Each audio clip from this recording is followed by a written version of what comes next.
बादशाह फैन क्या बोलो मैं, नाच के दिखाओ finally here you go. Rodri saga dream completed. Rodri here you go. বার্সেলোনায় ফাইনালি রড্রি কিন্তু চলে এলো 70 মিলিয়ন ইউরোতে। Done deal and dusted. Rodri finally बार्सिलोनाয় ভাই। इतनी खुशी इतनी खुशी इतनी खुशी भाई। देखो देखो हैट्स अप देखो लापोर्ता। ফাইনালি ফাইনালি ভাই। কালকে পুরো কিন্তু বার্সেলোনার দিন ছিল। একদিকে রড্রি 70 মিলিয়ন উইলো, আর হচ্ছে ভাই ক্যান্সেলো কিন্তু ফাইনালি কিন্তু বার্সেলোনায় চলে এসেছে। আগের বছর কিন্তু আল হিলালের সঙ্গে লোন ডিল ছিল। আল হিলাল কিনতে সঙ্গে কিন্তু মিউচুয়াল কন্ট্রাক্ট টার্মিনেট হয়ে গেছে। মিউচুয়াল কন্ট্রাক্ট টার্মিনেট করে কিন্তু বার্সেলোনায় চলে এলো। মানে আমাদের কোনো ট্রান্সফার ফি কিন্তু এর জন্য পে করতে হচ্ছে না আল হিলালকে ভাই। মিউচুয়ালি কন্ট্রাক্ট ভাই। মেরা মেরা ক্যান্সেলো বার্সেলোনা ভাই। এ পুরা বান্দা পুরা কিন্তু বার্সেলোনার জন্য কিন্তু পুরো খেলার জন্য রেডি, জান দেওয়ার জন্য রেডি। বার্সেলোনার ড্রিম ক্লাব। আগের বছর কম টাকায় নিজের স্যালারি কাট করে কিন্তু বার্সেলোনা এসেছিল। এবারে কিন্তু পুরো মিউচুয়াল কন্ট্রাক্ট টার্মিনেট করে কিন্তু আল হিলালের সঙ্গে কথা বলে বার্সেলোনা কিন্তু চলে এলো ভাই। 10 to 15 মিলিয়ন যে টাকাটা চাইলো সেই টাকাটা কিন্তু আমাদের আর দিতে হবে না, মানে আমাদের এক্সট্রা প্রফিট। ক্যান্সেলো ভাই, love you. Here we go ভাই। Rodri saga. কালকে কিন্তু বার্সেলোনার দিন ছিল। কালকে কিন্তু ফ্রেন্ডলি ম্যাচে 5-2 গোলে ডিস্ট্রয় করে দিয়েছে বার্সেলকে। এই ম্যাচে সব থেকে বড় কি অ্যাডভান্টেজ আমরা পেয়েছি ভাই, হামজা আব্দুল কারিম ভাই। প্রপার নাম্বার 9, টপ ক্লাস গোল, টপ ক্লাস। বলটা ঢুকেছিল, ঘুরে যে কাটব্যাক করেছিল, দিয়ে যে ক্রসটা রাখে, যে ক্রসটাকে top most finish. Hats off Hamza Abdul Karim. ওই শরীর ছুরি মানে পুরো বডি, ফুল বডি স্ট্রেচ করে ওইখানে top class number 9, top class finish.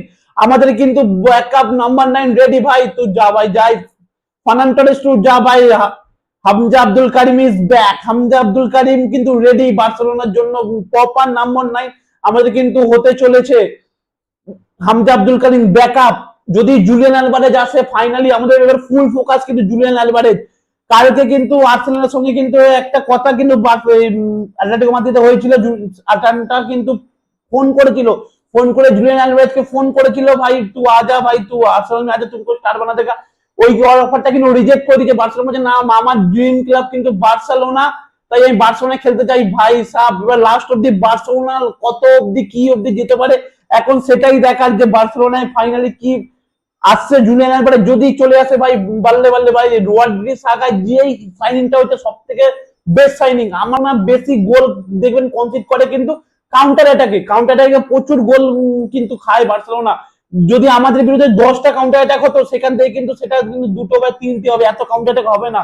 আমাদের পাও কুবার্সি যদি আর লাপোর্ট যদি চলে আসে ভাই, সেই লেভেলে ওয়ার্ল্ড কাপে স্পেন কিন্তু কুবার্সি উপর কোনো চাপ সৃষ্টি করতে হয়নি, শুধুমাত্র এই রড্রির জন্য। রড্রি ভাই কোনো অপোনেন্টকে কিন্তু বলই দেবে না, অপোনেন্টকে পুরো ফার্স্টেশন করে দেবে রড্রি কিন্তু থাকলে বার্সেলোনার যে অ্যাটাকটা হয়, যে এই অ্যাটাক গোল খায়, সেই অ্যাটাকটা কিন্তু হবে না, হবে কম হবে। কিন্তু ভাই top more planning, proper Deco, সব ডেকো, এই সাইনিংটা কিন্তু আমাদের দরকার ছিল। টপ মোস্ট গর্ডেন, আদুবি, বিশুবো, ফাইনালি রড্রি।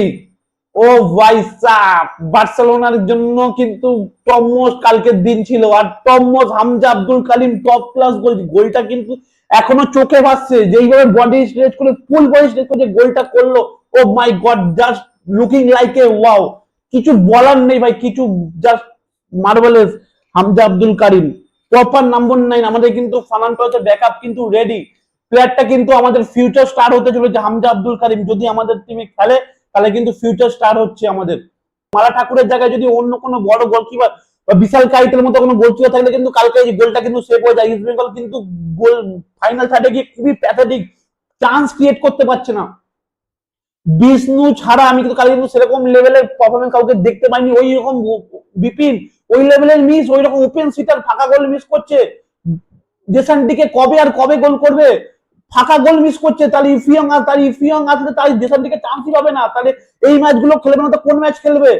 খুবই বাজে প্যাথেটিক এই লেভেলের মিস ভাই। কোনো কিন্তু দিল্লি এফসি কিন্তু মাথা ব্যথা হতে চলেছে কিন্তু।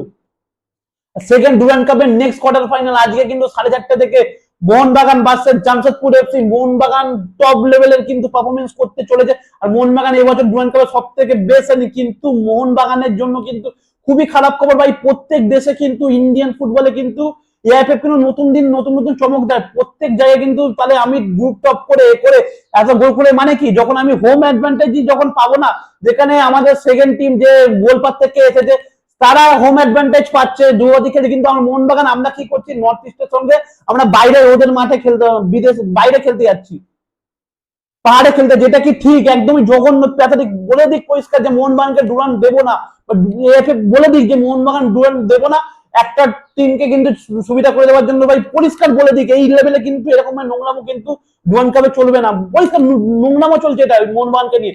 মোহনবাগান এত গোল করে মোহনবাগানকে অ্যাওয়ে ম্যাচ খেলতে হতো, যেখানে অন্য টিমটা, যেখানে আমাদের রাইভাল টিম তারা সেকেন্ড পজিশনে ফিনিশ করে গোলপার থেকে এসে তারা কি করছে, হোম অ্যাডভান্টেজ পেয়েছে। তাহলে আমাদের ফাইনাল আমরা একে গিয়ে লাভ কি, আমরা এত গোল করে লাভ কি, যখন আমরা হোম অ্যাডভান্টেজ পাবো না, যেখানে হোম অ্যাডভান্টেজ আছে সেখানে আমরা বাইরে খেলতে যাবো কেন, ওয়াই?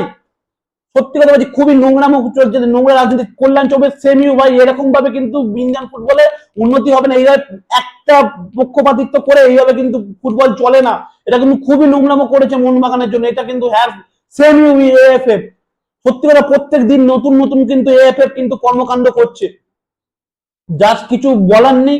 যাই হোক ম্যাচে আসি, আজকে ফার্স্ট 11 মোহনবাগানের কি হতে চলেছে। 4-2-3 এই পজিশনে কিন্তু মোহনবাগান খেলবে, তার গোলকিপার থাকবে হচ্ছে বিশাল কাইট, লেফট ব্যাকে সুভাষিস বোস, রাইট ব্যাকে অভিষেক টেকচাম, দুটো সেন্টার ব্যাকে আগের দিন মেটা শুরু করেছে, আজকে মেটা বাজবে না, আজকে খেলবে হচ্ছে আপনার রাহুল বেকে সঙ্গে আলবাত রড্রিগে, দুটো সেন্ট্রাল মিডফিল্ডার বা ডিফেন্সিভ মিডফিল্ডার বলুন, নম্বর 6 বলুন, যাই বলুন, খেলবে হচ্ছে অনুরোধ থাপা। থাপার সঙ্গে আজকে খেলতে পারে সামির জেলকোভিচের কিন্তু ডেবিউ হতে পারে, দেখা যায় আপুইয়ার চোট, সামির জেলকোভিচি। আমি এই জায়গাটায় আসছি নম্বর 10 পজিশনে মিগুয়েল কিন্তু কোমরে কালকে চোট লেগেছে, যেটা কিন্তু খুবই খারাপ খবর মোহনবাগানের জন্য। তাই নম্বর 10 পজিশন আমি দেখতে পাচ্ছি সাহাল আব্দুল সামাদকে লেফট উইং এ লিস্টন করা, তো খুবই প্যাথেটিক ম্যাচ আগের দিন খেলেছিল। আজকে চাই যে লিস্টন করা গোল পাক, রাইট উইং এ থাকবে আজকে ছাংতে ডেবিউ হতে পারে, নাহলে আমাদের ডেজান গাজী সেও থাকে আছে। দেখা যাক রাইট উইং এ কে খেলে, আর স্ট্রাইকার আমাদের একমাত্র স্ট্রাইকার হচ্ছে মনবীর সিং। এটাই আমাদের প্রথম ফার্স্ট 11, এটাই আমাদের প্রথম ফার্স্ট 11। এই ফার্স্ট 11 নিয়ে কিন্তু মোহনবাগান আজকে নামছে, আমাদের 3 পয়েন্ট চাই, লক্ষ্য সেমিফাইনাল।